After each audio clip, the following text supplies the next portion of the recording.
Okay, this week we're working on technology and science, and I think it's going to give you a whole new perspective on those two subjects. Kind of deep and kind of boring, it sounds like, but they're really not. And so the first thing I want to say is please watch Wall-E and Idiocracy. And they're two films that you can easily stream. I put a few clips of Wall-E up, a couple, I think, this week, and then there'll be some further on in the term, and probably some of Idiocracy. You can watch Wall-E with your children if you have them. It's just a wonderful film. So. Okay, so let's start here. And what we're going to talk about here are what's called the monologues of uh, technology and science. And what the monologue means is the script, the story. What is the whole? What are we told? What are the ideas we have? These monologues, these scripts, these messages, sound bites we keep getting about technology and science. Well, one thing it's presented in our culture and in most modern cultures as inevitable. Oh, it's wonderful, labor saving, life saving in the terms of medicine and that type of thing, all advancements in quotes. Okay. And it's just the facts of life, ma'am, just facts, nothing else. Okay. So some even go so far as to take human agency completely out of the equation, you know, that, you know, like any kind of other human realities, such as politics. Well, let me tell you, that's not true, is it? There are politics in this type of thing and in science, quite dramatically so, and we'll get into that. Because technology and science are political. They're the results of them and what's studied and that type of thing is reflects the competition for various social interests. So whatever the technology is, there are always human decisions behind which technologies uh, to invest in, right? So there's always money involved, and which scientific questions to ask and how.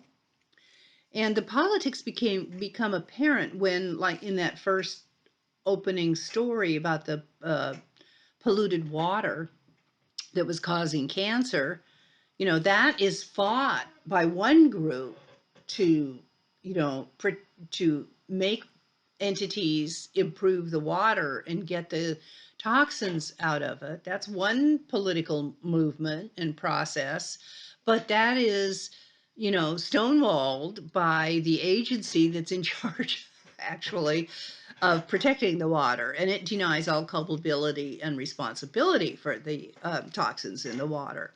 So, what that reflects, it's an example of science contesting itself, okay?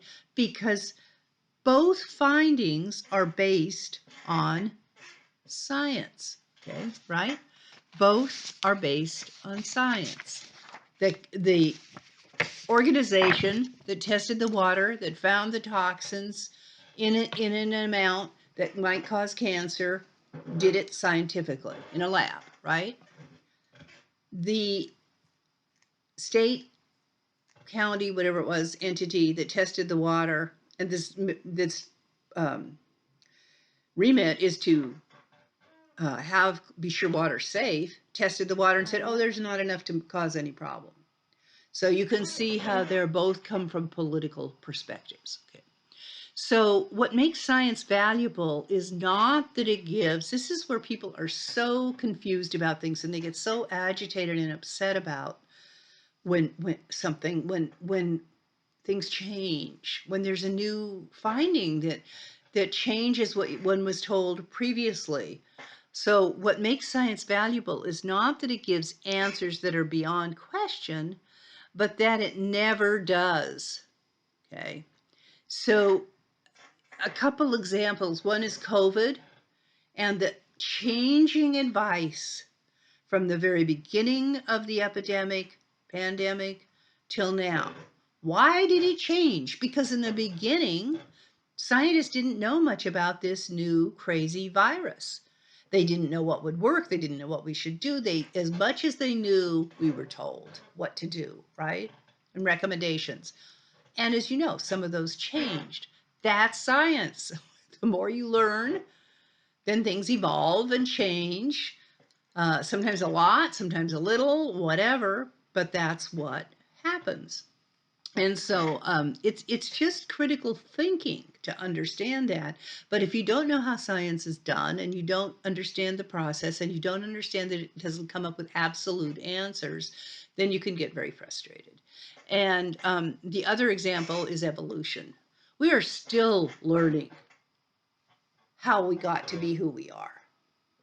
Okay, from early primates through the hominids and all the way up through who we are, Homo sapiens, that type of thing. There are new fossils found, not frequently, but frequently enough that there's this aha moment and it changes things. How old, where big changes happened, where fossils are found, that type of thing. So you get the point that science never gives us, as what your text calls, unfinalizable answers. Okay, unfinalizable. That's not they. That's the. I mean, excuse me. They never give. It never gives us finalizable answers. What we get is unfinalizable answers that are constantly evolving as new information comes to light, as new research is done. So to commit to science is a beautiful thing to think about now, because some of you will be committing yourselves to science, I'm sure, is to being forever open to questioning. Okay? And a questioning mind is a very valuable thing to have. And to peeling the onion about things, getting down layer after layer after layer, and not just stopping, well, that causes that, and then maybe go a little bit farther, but why? What are the conditions that the causes happen under? You could go on and on. So science's democratic promise, and I want you to think about this. It's not the big D Democratic Party. This is democracy. So its democratic promise is to be deliberative. Deliberative means to be deliberate, to think deeply, to analyze is another way you could say being deliberative. To think about and really delve deeply and as thoroughly as possible into issues.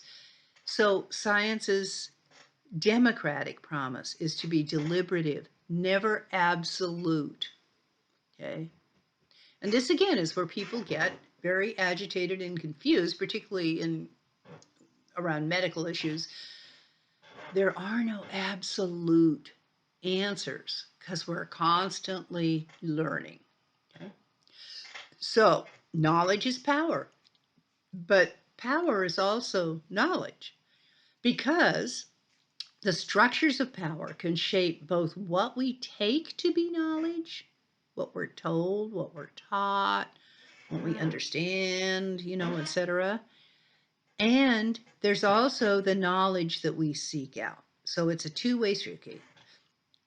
The structures of power can shape both what we take to be knowledge and what knowledge we seek out. Okay, and that Foucault, the great philosopher, called that power knowledge. So technology is a dialogue.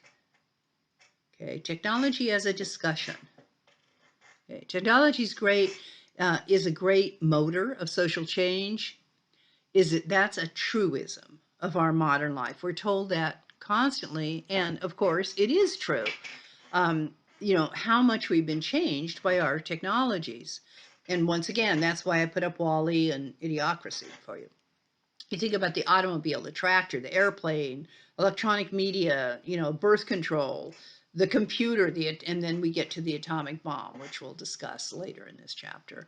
Those are often cited as examples of technology that are independent of social change. Do you think so? Citing all those things, are those independent of social change? Well, we're going to look at that a little bit more deeply and see if that's true. Because of the economic treadmills that we learned about in the last chapter, we're told that without some new technologies, our economy would collapse. Okay, well, would or wouldn't? We, there again, you don't know unless you don't do it. You have a result. So, our modern Western cultural training makes it very difficult for us to see technology as what's called an ecological dialogue. What does that mean? That means a discussion. Okay, it's just a fact. It's a fait accompli technology. We don't think about it as an ongoing dialogue with the environment and with ecology. So the metaphor of the machine, and that metaphor is being technology and the metaphor of the machine constructed in sequential and linear causality. So you need a spark to start an engine, and then the engine, and then you give it the gas, and then the wheels move, and then you go, down the road. Okay. Step by step, sequential, step by step by step. There's causality at each step that gets you to the end result. Okay. And that metaphor of the machine is what your text mentions is the master metaphor of technology. That's how we think primarily, and how we're taught and told to think about technology. So, because the word technology tends to bring images of machines of various kinds. But if you think dialogically, okay, it helps us understand that technology is not so much a mechanical imperative. It only is that if we allow it to become one. It's only a mechanical imperative if we allow it to become one, because it is primarily a social creation. What's invented, who invents it, who has the patent, who makes the money, how we're convinced we need it to buy it, all of those things are social effects. What's studied in science, okay, is often pushed by social, or is moved, supported financially, and a variety of other things. So technology is a social creation. And the supporters of science and technology as a machine metaphor hold what's called the deterministic view, that there's nothing you can do about it, right? And it's just the way it is. And the Pandora's box of technology and science has been opened, so just suck it up and live with it, right? Now, I didn't know if all of you knew what the Greek myth of Pandora and her box is. So I thought it's actually her husband's box. So Pandora was the first mortal created by Zeus. And she was left, her husband went off somewhere and left this box. And he said, don't open the box. Does this sound familiar with Beauty and the Beast, when the Beast said, whatever you do, don't go into that room, don't open that door. And her curiosity got the better of her. Well, the same thing happened to Pandora. You can also see from these myths, written by men, of course, where the idea of women is curious, having too much curiosity and getting involved in things they shouldn't get involved in comes from, as a cultural story we tell. So she opens the box, and oh my God, all the horrible things that could exist in the world fly out. Things like greed and envy, hatred, pain, disease, hunger, poverty, war, death, all fly out of the box. And they're ugly. They're like, well, I think bats are cute. But anyway, they're often depicted in drawings as things like bats and, gargoyles and things. So she sees this happening, and she slams the lid back down on the box quickly. And one thing is left in the box, and that's hope. So that is, all, It's the idea that, yes, all these horrible things are out in the world, but at least we have hope. So the modern, the way that the Pandora's box is thought of in the modern world is that it now means anything that is best left untouched for fear of what might come out of it. And in the modern world, that's what it's known as, is Pandora's box. Okay. Anything that is best left untouched for fear of what might come out of it. So we could think about the atomic bomb, for example. There's one really good example. Okay. And the modern, there's the definition is also, another definition is a process that generates many complicated problems as a result of unwise interference in something. So it's not only the advocates of technology who adopt deterministic views. If you think about a deterministic view from the last chapter in economics was get big or get out, right? But it's also the critics who often have of technology that have a deterministic view. So what you hear is, this Chicken Little, the sky is falling. It's like we're in a trap. They've got us in their clutches. There's nothing we can do about it. It's all horrible, and fear mongering on both sides. The deterministic ones will say fear monger, and that if we don't do these technologies, then it's all going to fall apart. And the people that are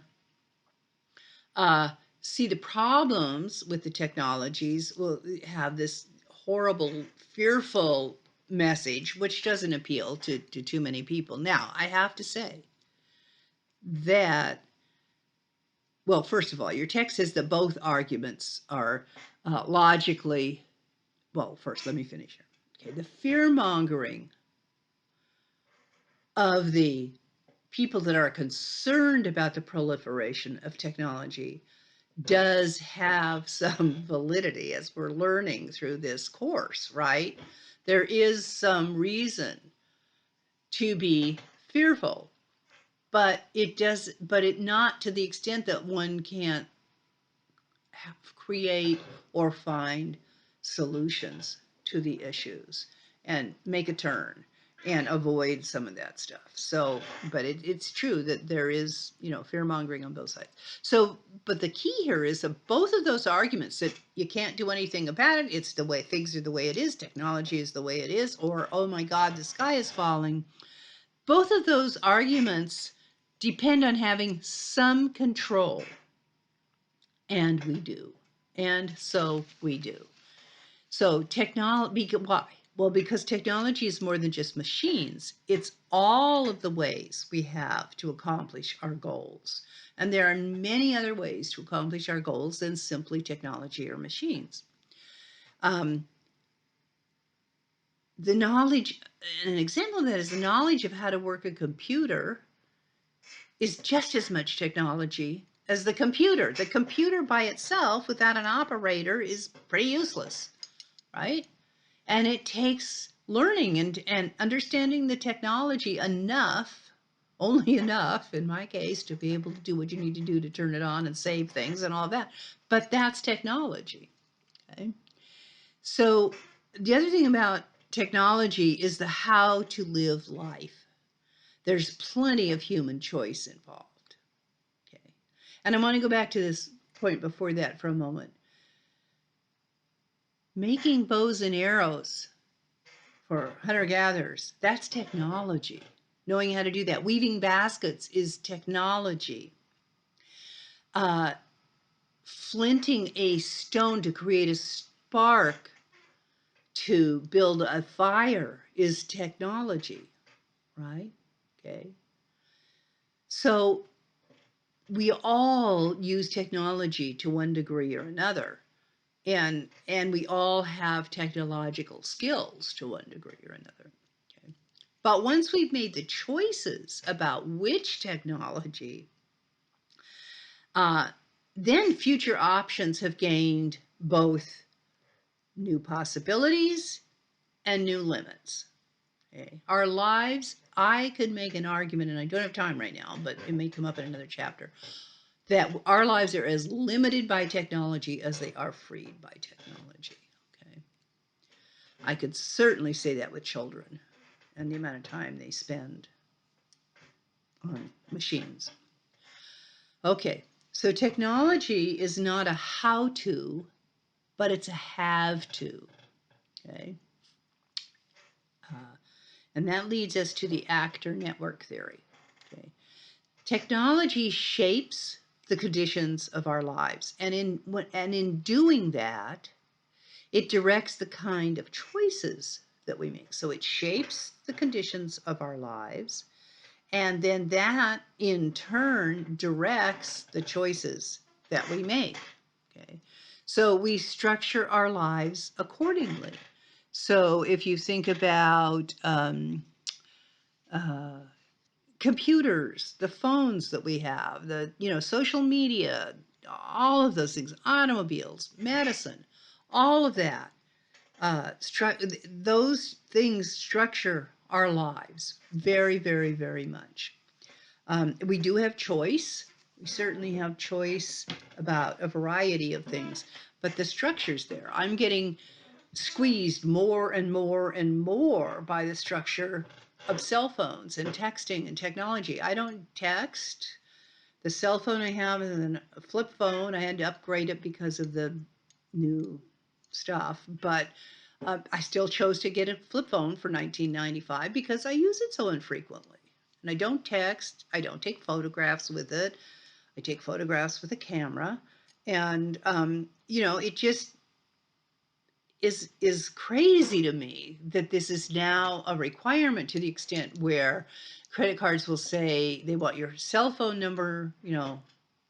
I tried putting in a landline number, which we have up at the house, and nope, they didn't accept that. Or they want to text you, or so I always have to use an email, but if there's no options for that, then hey, you're out of luck. And it's just this assumption which creates the reality that everybody uses that kind of technology. And there are some of us left who don't use it, okay? Or not in the way or to the extent that most people do. So that's how we wind up patterning our lives accordingly, because it becomes a necessity unless you're willing to make some adjustments. Okay. And so here's the politics. Technology is not a mechanical structure, it's a social structure. And I think I just gave you some examples of that. It's a form of social organization. And once it becomes an embedded form, it's very hard to operate in a different way. But it can be done. It can. So let's look at the problem of cars in terms of technology as a social structure, because this is an amazing discussion, I thought, in the book. So there are huge numbers of cars in the world, as I'm sure you know, especially in the industrialized nations. The U.S., of course, has the highest per capita number of cars of any other nation, at 1.88 cars per household. That's more vehicles than for personal use than there are drivers, because if you think about a household, there's children in them, right? They're not able to drive, and there's almost 2 per household. So at any rate, 1.88. So in 2015, world cars and trucks totaled 1.28 billion. If you wonder what the issue with emissions is, you can see at 1.28 billion cars, that's a problem with emissions. And then let's look at the mortality and crash statistics in the book, okay? For those over the age of 8 years old and under 24 years old, traffic accidents are the leading cause of death in the United States. Okay. Now, for those 8-year-olds, they're not driving. They're either in the car or on the street when these crashes happen. So the U.S. mortality rates, as you might imagine, because of the amount of cars we have and the amount we drive compared to other countries, our mortality rates are among the highest in the developed world. We drive much more than people in other industrialized nations. And if you then take that stat and you peel that onion, what you find is an issue that has to do with environmental justice, in that many of traffic deaths are among pedestrians, and 1 in 6 of those accidents are deaths from automobiles are pedestrians who get killed. So 1/6. But here's the deal: especially Black and the less wealthy are more often killed in those pedestrian accidents that end in death because they live in neighborhoods near busy roads, they own fewer cars, they're out on the street more, etc., etc.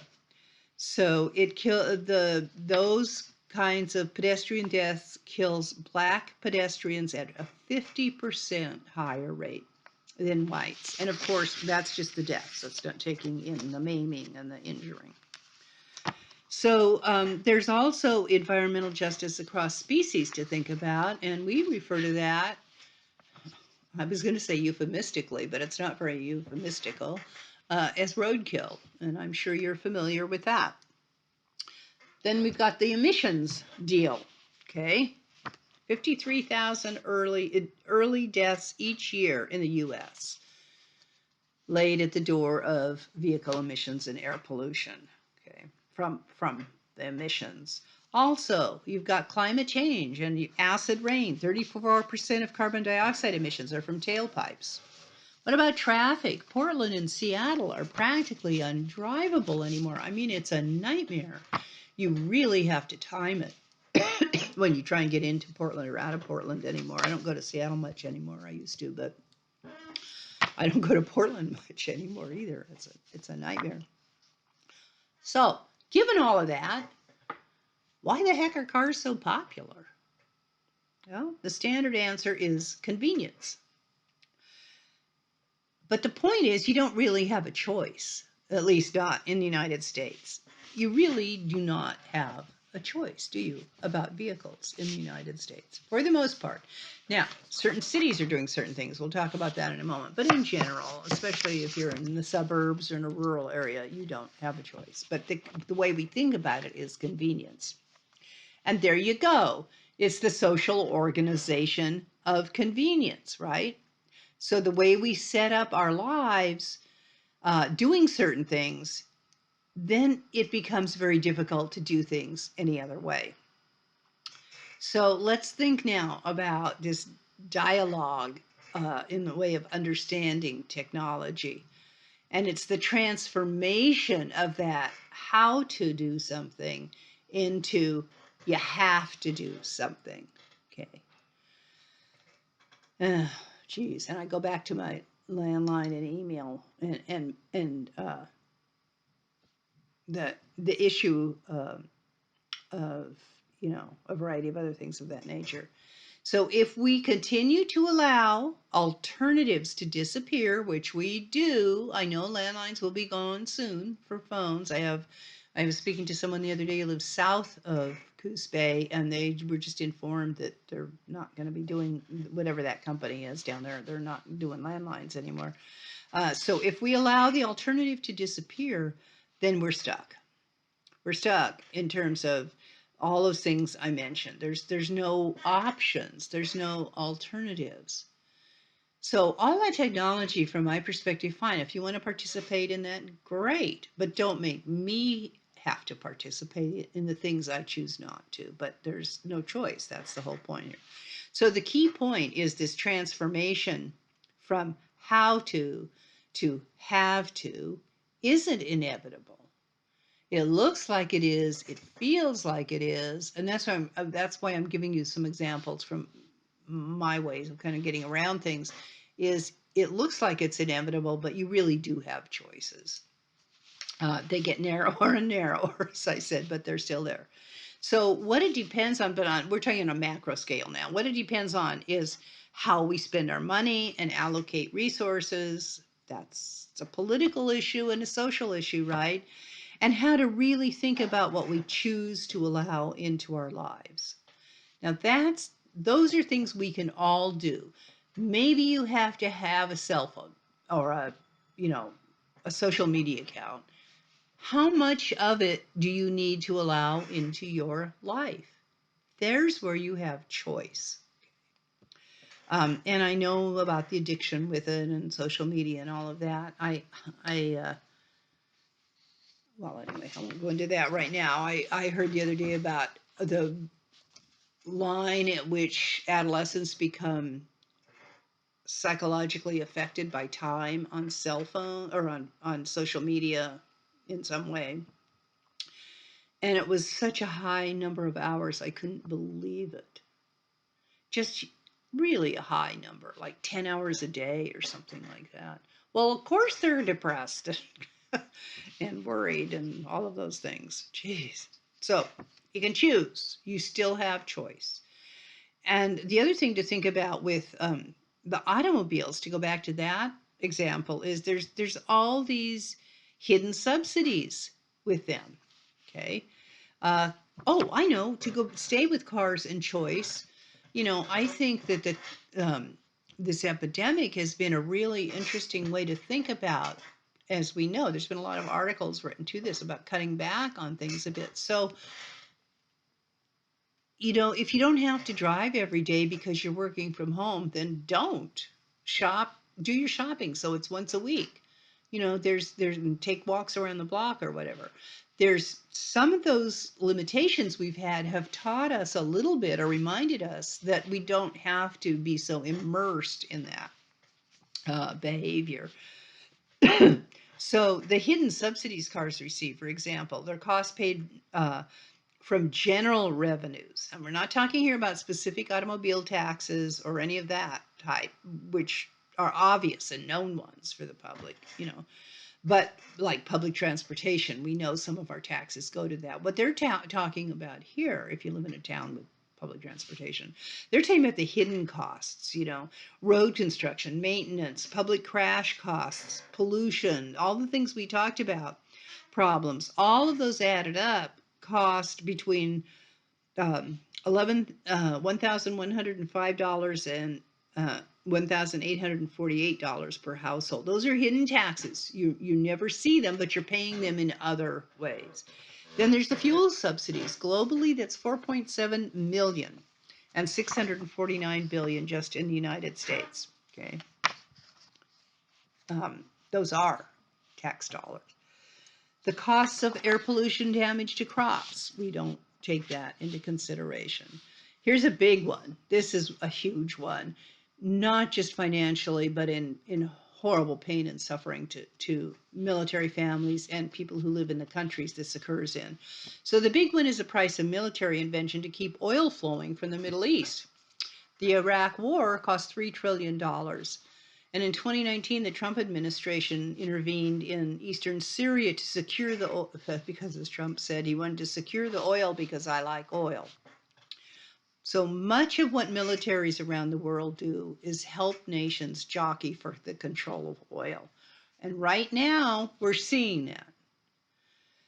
We can't effectively, not we, the US so much, but the West, Europe, particularly Germany, can't get too heavy with Russia about what they're doing in Ukraine because they're so oil dependent on Russian oil.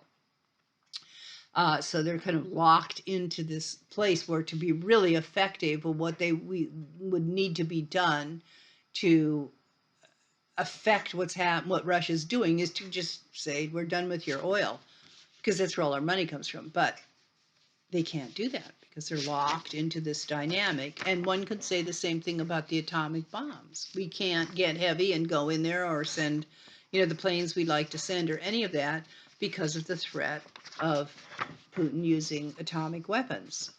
So all of that.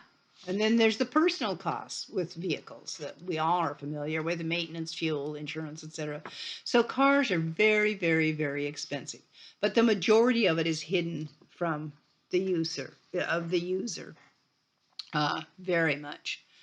So those hidden subsidies that we just ran through, the military interventions, the road maintenance stuff, all of that, are classic examples of what are called negative externalities.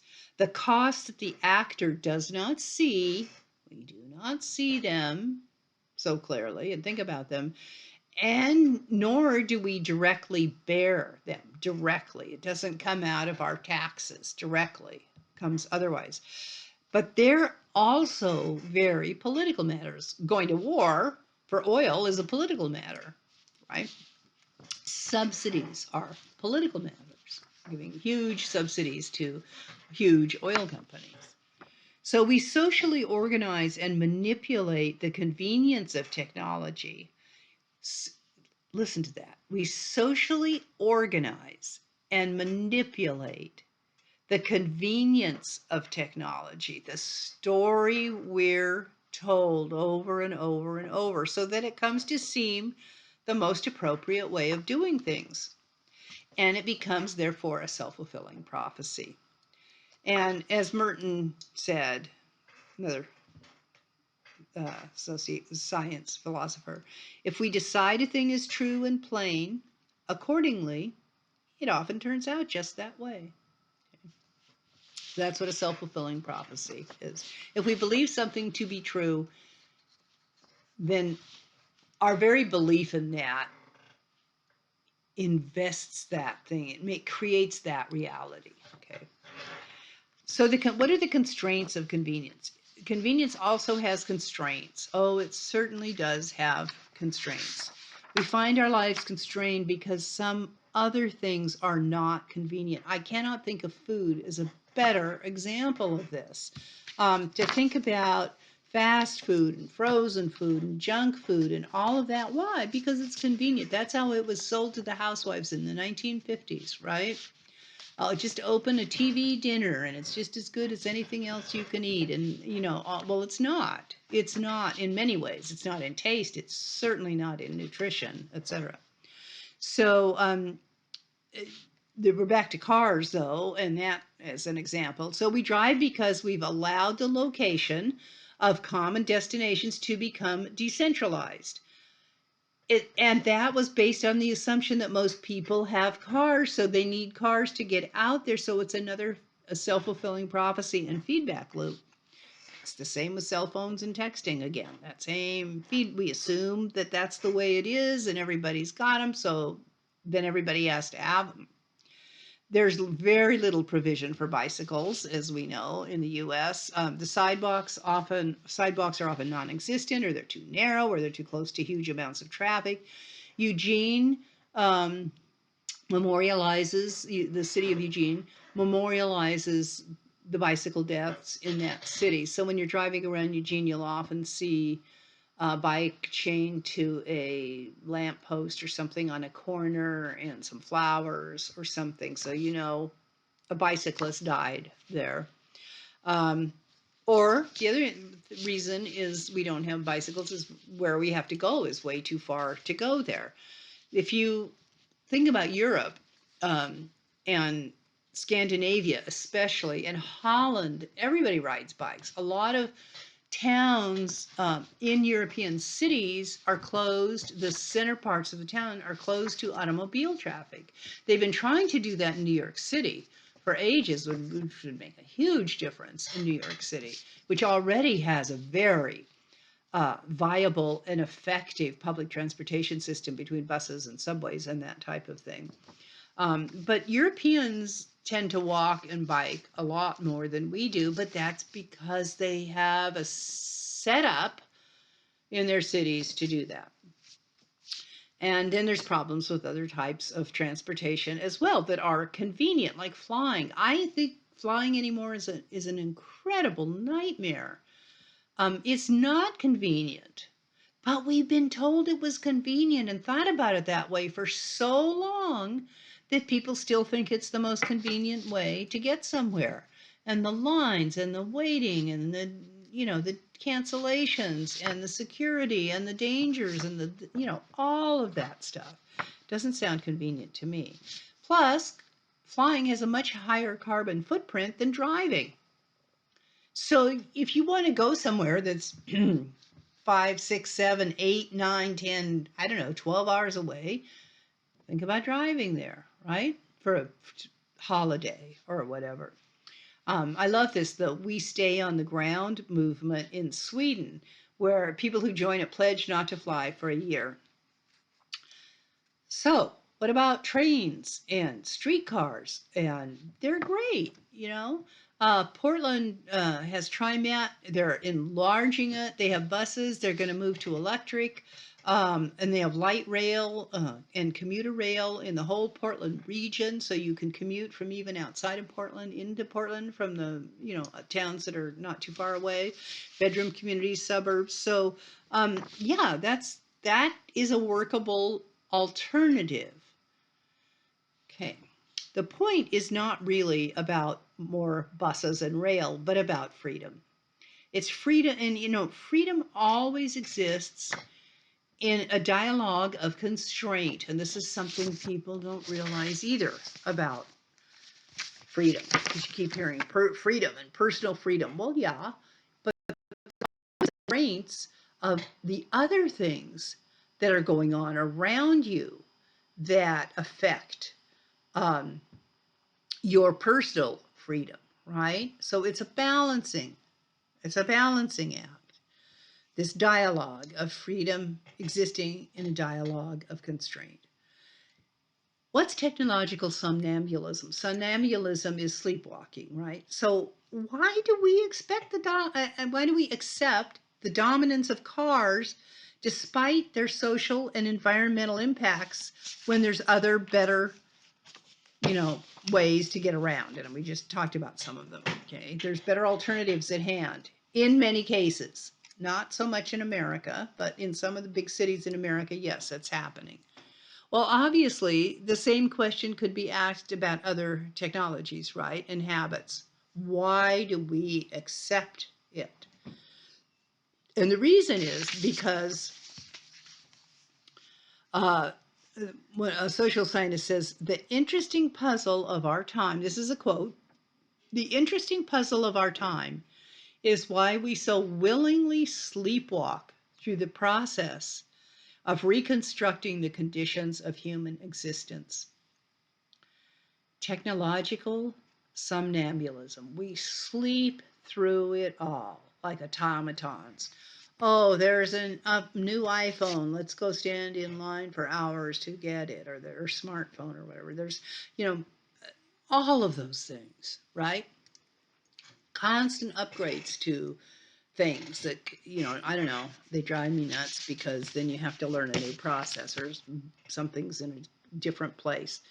So we just sleepwalk through it. Well, it's just the way it is, and we just do it. We don't think about it, right? We don't think about those technologies and habits as things that we have choices about. So there's three answers about why we sleep, technological somnambulism, and why we sleepwalk through this stuff. The phenomenology of technology, we're going to go through each one separately, the culture of technology, and the politics of technology. So the phenomenology of technology means the way in which we experience, that word is based on phenomena, the way we experience our everyday life. So one of the main experiences that people who explain this phenomenology is the concept of routinization, coming from the routine. Okay, routinization, all the presumptions we have about the simplest tasks. Okay, we don't think about it. We don't stop to think about the process, both processes, both seen and unseen. We just assume it'll all work. That's one of the reasons I gave you the biological quiz. So you don't think about it when you flip on a light switch, where the water, I say water because it's hydroelectric and in the Pacific Northwest primarily. You don't think about all of that, the dams, the turbines, the pipes, all of that. And you just assume when you flip the switch that the electricity is going to be there. And when it isn't, it can turn into a real crisis depending on how long it's off, because we have no other alternatives built in, right? So we actually have some alternatives. We could bury the power lines. And then in all those storms, when all those people are out of electricity and heat and light and cooking, if you have an electric stove and on refrigerators, If the power lines were buried, they wouldn't collapse in storms. But guess what? It costs money, right? That was actually one of the things I think they were talking about in the infrastructure bill uh, in this administration, but I didn't hear it explicitly, and it drives me crazy every time because every time people are suffering with no power, I'm going, it's so simple. You just bury the power lines. I don't know why it's more expensive, but once it's done, it's done. Think about the cost of repairing them constantly and sending people out to fix them in storms. Those guys are real heroes, the linemen, you know. So there's just an example. We just assume everything's going to work. You turn on the water faucet and you're going to have clean water, unless you live in Flint and it's brown, you know, and those types of things. We do not go through these steps. It's routine, as I said, until something goes wrong. So instead of going through those steps and remembering where everything comes from and how it works, um, we use what's called accumulated experience. We just establish a set of routines. They're what they call recipes of understanding, so that we don't even have to think it through each time. We just do it. You know, you go sit down at your computer, you turn it on, it works great until it doesn't, right? And then it's, you know, then it's a huge shock and you've got to deal with it. They're just routines. So making use of any form of technology requires a similar process. You probably don't know how the computer works, as I just said. You do, but you depend on it, and there's this kind of tacit confidence, which is once again technological sleepwalking, that it's all gonna just work. The point of those technological routines is that they lock us into continuing those routines, right? And we forget about the alternatives like pen and paper or telephoning somebody and talking to them in person instead of, texting, that type of thing. We forget about cooking, about what real food tastes like, right? And then we forget about how to cook, or we never learn. So, it goes on and on and on. And we forget about those things and trying new ones that relate well with older ones. So there's trying only new things, with the constant upgrades and more memory. But those are part of that technology that we're already familiar with. We don't learn new technology too often, as I said, like cooking. And what about sewing and knitting? And COVID, the epidemic has helped with all of that. There's a huge renaissance of cooking and making things at home and art and all of that from it. But in a normal life, we don't. We just depend on our routines of technology. So the threat of a broken technological routine happened. A great example that your book gives is the 1970s and the gas shortages in the United States. I will never forget that, because you would wait in hours to get gas. What happened was the Arab oil cartel limited production, and that led to really much higher prices and very little gas available. So rationing was put into place, and you went on, either depending on your license plate, entered in an odd number or an even number. They would tell you which days you could go and get gas. You were not allowed to top up. You had to get at least 5 gallons, as I recall, of gas. And as I just said, you waited in line for hours sometimes. But guess what? Nobody said, oh my God, we need to find an alternative to the internal combustion engine, and we need to stop being dependent on oil from the Gulf, and Arab states. No, didn't do that. You'd think we would move faster towards other energy sources, and there's public transportation as well, would have been another alternative. But apparently, we would rather continue going to war to protect our oil interests than, move in those other directions. Current example, as I just said, is Ukraine, and the price of gas, and we're just stuck in our technological reality. We don't depend on gas from Russia so much. It's just the whole global effect of what's going on. But we haven't moved quickly enough to other sources. And so those oil rich nations can hold us up for, and have historically many times, to, make gas cost a huge amount of money.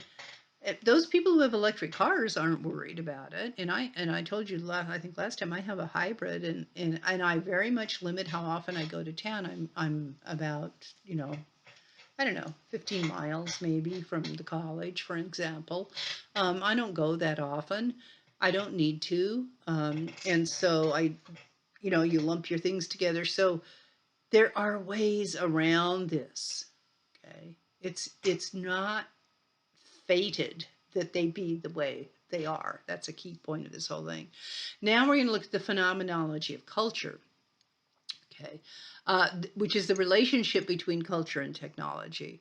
So we perceive all technological knowledge through the cultural lenses, and that helps us make sense through our cultural lenses, and it helps us make sense of the world.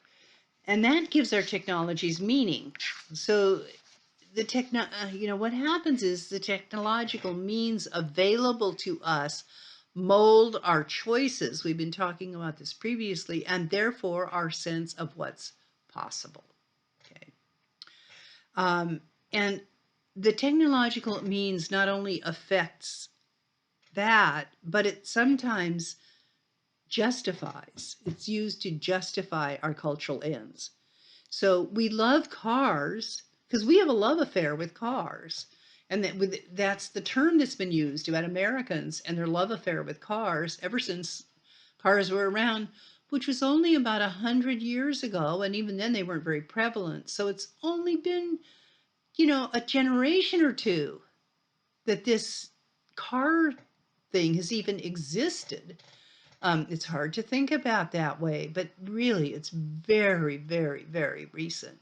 And yet it's just completely embedded in our culture beyond the convenience we talked about, and into an actual love of our cars, some of our cars, or some kinds of cars and vehicles, that type of thing. So it it uh, it justifies our cultural needs. We love cars partly because they're our primary way of getting around. Means become meaning. So the means of getting around becomes meaning of what kind of car we have, what appeals to us, the color, all of that type of thing. So culture shapes technology as well as technology shaping culture. If we came to believe culturally that cars are dangerous, ugly, expensive, environmentally and socially damaging, for example, all of which they can be, we would most likely reorganize our lives in ways so that cars are less necessary. Can you see how meaning becomes means? If the meaning changed, we would change how we get around. The means of how we get around would change. So there's this ongoing dialogue between means and meaning. Meaning is the cultural part. Means is the actual technology. So our cultural faith in progress is something that we've, gained much by organizing our lives around technical change. How could you dispute its value? That's what we're told. Okay. Our cultural faith in progress says we've gained so much by technological advances and change. How could you dispute its value? Well, what happens is with that ideology is that we ask then, well, if it's done so much for us that's good, let's have more, right? So we ask for more new and wonderful technological means to do things. So the point that we often miss is that we've given up so much. I would argue we've given up as much as we've gained, but I'm out there on that far end of that. But all of us have given up much in order to have this technological change. Having done that, then the argument goes, the cultural script goes, how could we go back now? We've already given up a whole bunch of stuff. So how could we go back now? And, you know, one of the interesting things is here this story about Y2K. So it was fears about technology not delivering on its promise that led to what your text calls, and it truly was, a quasi-religious reaction. So you know about Y2K, when it changed, the millennium changed to 2000, the century changed to 2000, then, and then I guess, then the computers were all going to break down because they weren't programmed to do that many zeros, apparently. It was thought, okay? And there was actually hysteria. Um, but of course, that didn't happen, right?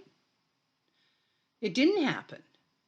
So, as it says, talk about waking up sleepwalkers, and millions of people took it seriously.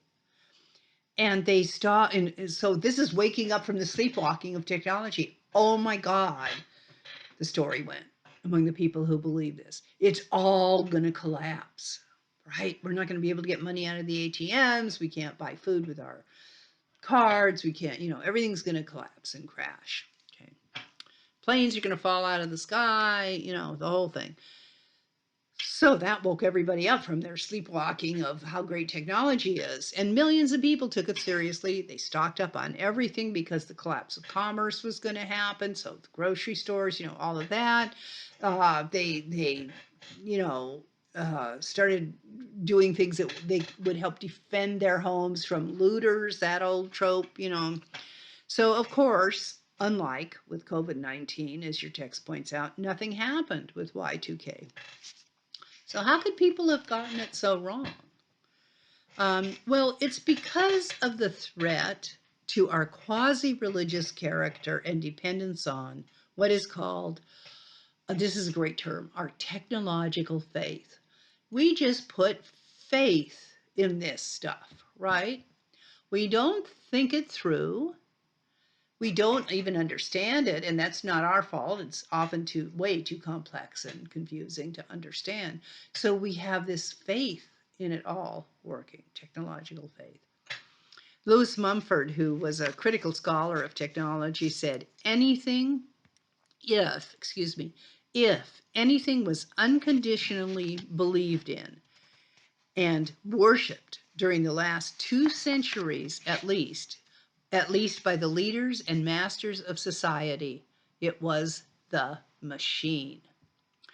And the computer is undoubtedly the central contemporary icon in the religion of the machine. So after Y2K's moment of fear and, quote, loss of faith, faith was restored in the computer and technology, of course, because nothing actually happened. So let's look at the phenomenology of politics now. So no machine runs itself, right? We can all agree on that. And we must hope that it never does, which is why I put up the film, the clip from 2001, A Space Odyssey, of the computer HAL thinking for himself and seeing what the consequences were. There's another movie you could see if you haven't seen one, but the other two for this class are more important, I think. So the political aspects of technology are obvious through things like the manipulation of the market, through lobbying for subsidies. Okay, we talked about oil companies getting those huge subsidies, and of course other companies do as well. And then also on the flip side, by instances of the popular resistance to technological structures, such as the environmental justice movement. So you see the politics there on both sides, right? One side that's giving subsidies and having research done by private industry with a lot of money and that type of thing, pro that.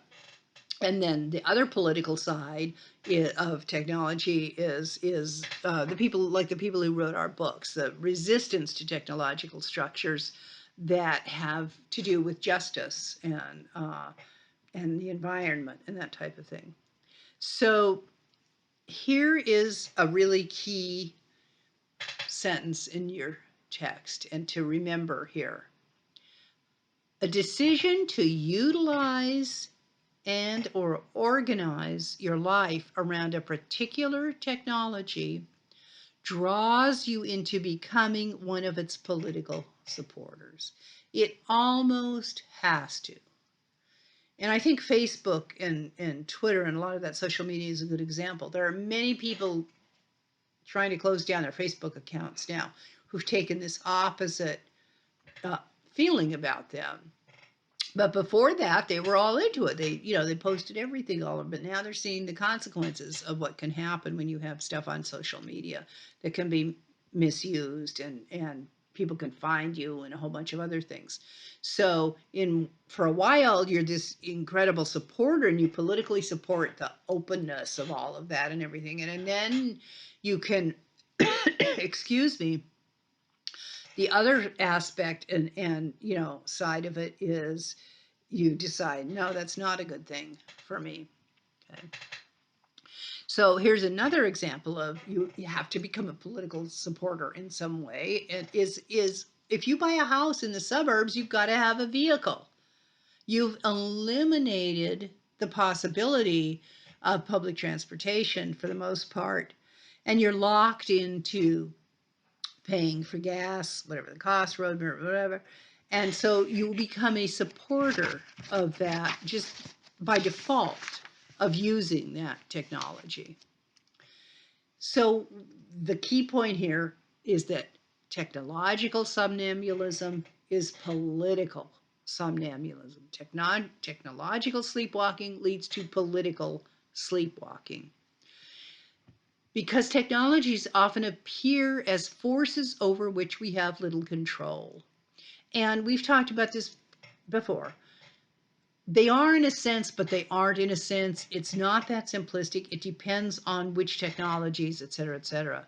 So they often appear to be forces over which we have little control. But even with all their objective status as facts of science, our technologies are still our own creations.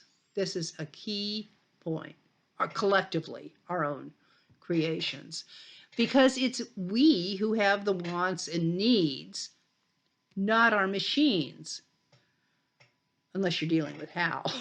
He had his own wants and needs. But, that's fiction.